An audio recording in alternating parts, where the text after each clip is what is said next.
और किस्मत से ज्यादा। और क्या योगदान होगा नोएडा का उत्तर प्रदेश की तरक्की के इस नए सफर में।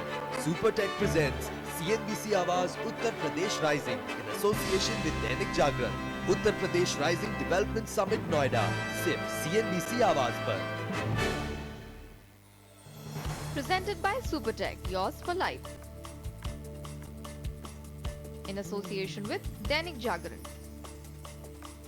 अगर आपके पास है कोई फाइनेंशियल प्रॉब्लम तो हमारे पास है उसका सलूशन।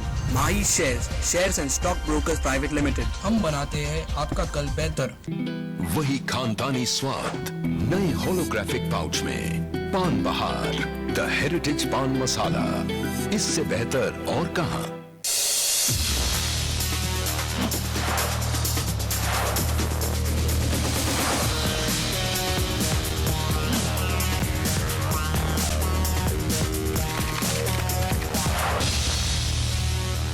Welcome back. आप देख रहे हैं प्रॉपर्टी गुरु और अब बारी है आपकी प्रॉपर्टी से जुड़े लीगल प्रॉब्लम्स को सुलझाने की। और इसके लिए आज हमारे साथ स्टूडियो में मौजूद है लीगल एक्सपर्ट हिमांग जरीवाला। हिमांग जी, बहुत स्वागत है आपका प्रॉपर्टी गुरु में। तो आइए हिमांग जी के साथ आपके सवाल जवाब का सिलसिला शुरू करते हैं। लेते हैं अपने पहले कॉलर को। दिल्ली से फोन आया है नीरज अरोड़ा साहब का। नीरज जी, पूछिए अपना सवाल।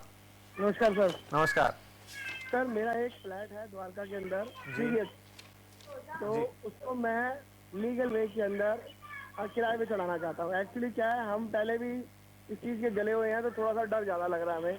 अच्छा, तो मैं ये जानना चाह रहा था, इसको किराए पे चढ़ाने का प्रोसेस क्या है जो लीगल हो, जिससे ताकि हमें कल को खाली कराना पड़े तो हमें दिक्कत ना आए। जी बिल्कुल सही।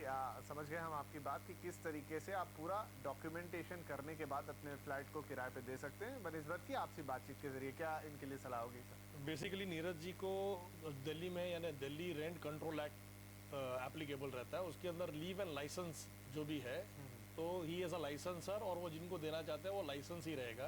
तो पहले तो लीव और लाइसेंस जो अग्रीमेंट है, वहाँ पे उनके जो भी टर्म्स है, कोई अच्छे जो वहाँ के रेंट कंट्रोल के लॉयर हैं उनके पास से वो डॉक्यूमेंट ड्राफ्ट करवा ले, फिर उसको स्टैम्प भर के रजिस्टर करा ले, और उसके अंदर क्लियर कट टर्म्स लिख दे कि ये मंथली कॉम्पेंसेशन पे दिया जा रहा है, ये कोई भी टेनेंसी पे नहीं दिया जा रहा है, या कोई भी any other way, but it is on a leave and licence. और ये टर्म खत्म होते ही उनको वेकेट करना रहता है। और जो भी सब स्टैंडर्ड क्लॉजेज है वो बहुत स्पेसिफिकली लिखवा के स्टैम्प ड्यूटी भर के रजिस्टर करके डॉक्यूमेंट करेंगे। तो कल उठ के इफ़ द पर्सन लाइसेंसी जो है वो निकलता नहीं है तो इविक्शन के लिए ये डॉक्यूमेंट उनको काम लगेगा। और अंडर रेंट कंट्रोल एक्ट जो भी DRCA बोला जाता है वहाँ का दिल्ली का, तो उसके हेठल उनको प्रोटेक्शन मिलेगा। राइट। चलिए, तो नीरज जी, यहाँ पर साफ सलाह आपके लिए कि आप एक किराए पे जब भी अपना मकान देंगे तो किराएदार के साथ एक लीव एंड लाइसेंस एग्रीमेंट बनाइए। इस एग्रीमेंट को बाकायदा रजिस्ट्रार के ऑफिस में जाकर रजिस्टर करवाइए। और इस एग्रीमेंट के बनने के बाद अगर कभी कोई किराएदार आपके साथ गलत करने की कोशिश करता है या मकान खाली नहीं करता है, तो आप इस एग्रीमेंट के आधार पर उसके खिलाफ एक मजबूत कानूनी कार्रवाई कर सकते हैं, जिसका तुरंत हल निकल आएगा और ये आपके लिए काफ़ी सेफ तरीका होगा।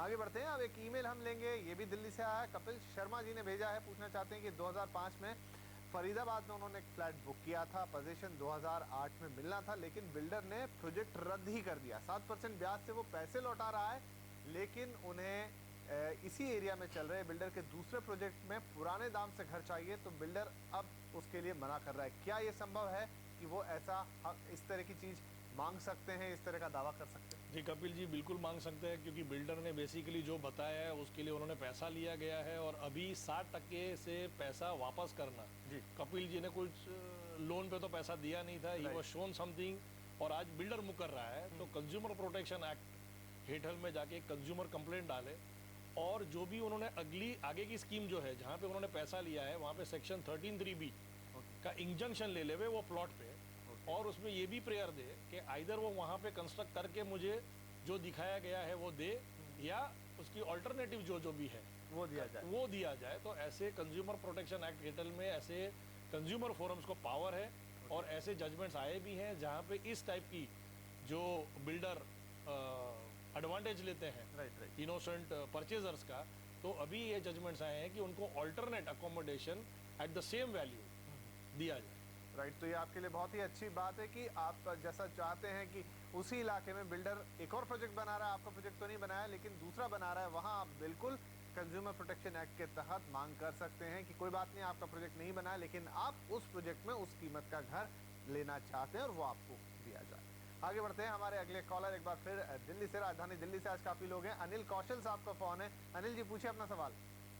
हाँ जी, मेरा सवाल ये है कि हमारी एक प्रॉपर्टी थी जो मेरी मदर और मदर के फादर के नाम पर थी, और उन दोनों की डेथ हो चुकी है। पर अब जब और उसके नॉमिनी तो होता नहीं वैसे इसमें, पर सोसाइटी में जो नॉमिनी होता है शॉप के, उसमें मेरा नाम था। अब जब हम रजिस्ट्रेशन ऑफिस में गए कि क्या हमको कुछ पेपर चेंज करने पड़ेंगे, कुछ चेंज करना पड़ेगा, तो दे सेड नो। अब जब हम लोग उसको बेचने की कोशिश कर रहे हैं तो वो कह रहे हैं कि नाम चेंज होना चाहिए और प्रूफ लाना पड़ेगा कि आप उसके क्लेमेंट हैं। तो इसका प्रोसीजर क्या होगा, मतलब जरूर आपके ऑफिस में जाना चाहिए? जी जरूर आपकी मदद करते हैं अनिल जी। इनके लिए क्या सलाह होगी सर? बेसिकली अनिल जी को जो भी मिला है वो इनहेरिटेंस से मिला हुआ है, मदर और ग्रैंडपा के हिसाब से। अभी इसमें दो चीज़ें, as per the Hindu succession act, जो भी शेड्यूल 1 शेड्यूल 2 में जो होते हैं वो हिसाब से उनका नंबर लग रहा है, तो एज अ लीगल है वो उसके राइटफुल ओनर बनते हैं, मगर उनके पास कोई डॉक्यूमेंट नहीं है और जो भी खरीद रहा है तो उनको वैलिड प्रूफ चाहिए।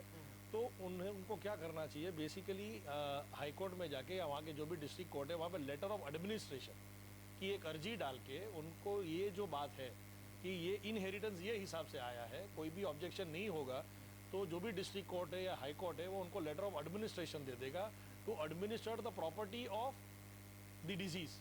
और जहाँ पे वो खुद लीगल हेयर है तो वो ओनरशिप राइट्स ऑटोमेटिकली उनके पास आ जाएंगे, which will be a very important document. जब भी वो बेचना चाहते हैं ये सेलर के पास या कोई भी सेलर के पास, तो ये डॉक्यूमेंट उनको काम लगेगा। लेटर ऑफ एडमिनिस्ट्रेशन उन्हें कोर्ट से लेना बहुत जरूरी है, क्योंकि इनके केस में कोई भी डॉक्यूमेंट ऐसा नहीं है जो बताता है कि ये राइटफुल ओनर है इनके। चलिए, तो यहाँ आपके लिए बिल्कुल साफ सलाह है कि आप कोर्ट में जाइए, जो भी डिस्ट्रिक्ट कोर्ट है आपका, वहाँ से आप लेटर ऑफ एडमिनिस्ट्रेशन लीजिए, जिससे ये पता लगेगा कि आप अपनी इस खानदानी संपत्ति के अगले वारिस हैं और ये आपके नाम से ऑटोमेटिकली ट्रांसफर होगी। और इसी के साथ यहाँ पर वक्त हो गया एक छोटे से ब्रेक का, लेकिन ब्रेक के बाद भी आपके लीगल सवालों के जवाब का सिलसिला जारी रहेगा। बने रहिए हमारे साथ, हम हाजिर होते हैं इस छोटे से ब्रेक के बाद।